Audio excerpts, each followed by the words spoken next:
السلام عليكم ورحمة الله وبركاته. فات 6 شهور على إطلاق الآيفون 17 برو ماكس. أهم حاجة بتخلي أي حد يجيب موبايل معين هم التصميم، الشاشة، الكاميرا والسوفت وير والأداء. لكن أنا بالنسبة لي شايف إنه تصميمه مميز جدا، وكعادة أبل لما بيبقى فيه تصميم جديد في الأول بتبقى خايف، لكن يوم بعد يوم بدأت أحب الشكل واللون والتصميم، خصوصا حته انه كله الومنيوم يوني بادي. حتى مسكته الكاميرا بلاتو شكلها مدي للموبايل فخامه وقوه. تاني حاجه نتكلم عنها هو الديسبلاي. الشاشه هنا بنتكلم عن تحديث حتى ممكن يكون ملحوظ عن الايفون 16. الايفون 17 برو ماكس بيجي بشاشه بحجم 6.9 بوصه مع حواف اقل من ملي ونص، شاشه بدقه 2868 ب 1320 وبكثافه 460 بكسل لكل بوصه. وهنا بنيجي لاهم نقطه ابل مركزه عليها مع موبايلات البرو في اخر سنين، وهي البطاريه اقل ما يقال عليها في ايفون 17 برو ماكس تحديدا هي ممتازه. وخلينا كده نشوف عدد دورات موجوده عندنا في البطاريه والباتري هيلث. هنا خلينا نشوف برضو البطاريه في الايام اللي فاتت. هنا انا مستخدم 97% يعني حوالي 100% من البطاريه، والاستخدام سكرين اكتف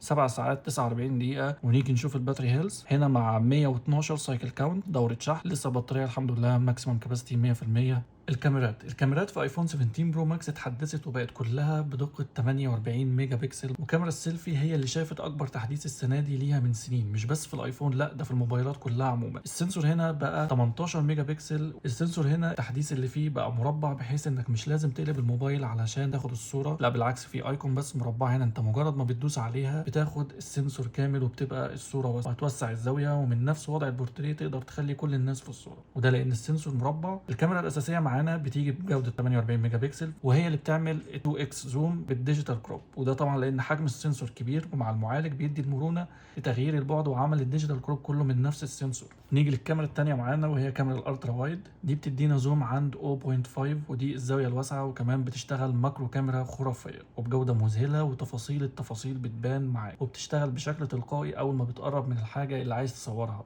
تالت كاميرا معانا ودي اللي شافت اكبر تحديث السنه دي، وهي كاميرا الزوم اللي حصلت على تحديث، وهو السنسور ال 48 ميجا بكسل. انت بتصور بنفس العدسه مرتين، واحده عند 4 اكس واحده عند 8 اكس، دي الميزه اللي ضافوها السنه. اداء كاميرات الايفون كنظام متكامل هو الافضل حاليا من حيث جوده الصور سواء في النهار او بالليل، داخليه او خارجيه. اداء الايفون 17 برو ماكس معاه شريحه A19 برو، ده بيجي بمعماريه 3 نانومتر. باختصار الايفون 17 برو ماكس افضل تحديث للايفون من سنين، سواء من الخارج بالشكل المميز للكاميرا بلاتو والالوان المميزه والتصميم المميز اللي بيخلي اي حد من بعيد بسهوله يتعرف عليه انه 17 برو ماكس، او من الداخل بالاداء والكاميرات والتصوير. Come on, there he is. Boom! All right, man, good to meet you. Here we go. Right this way, sir.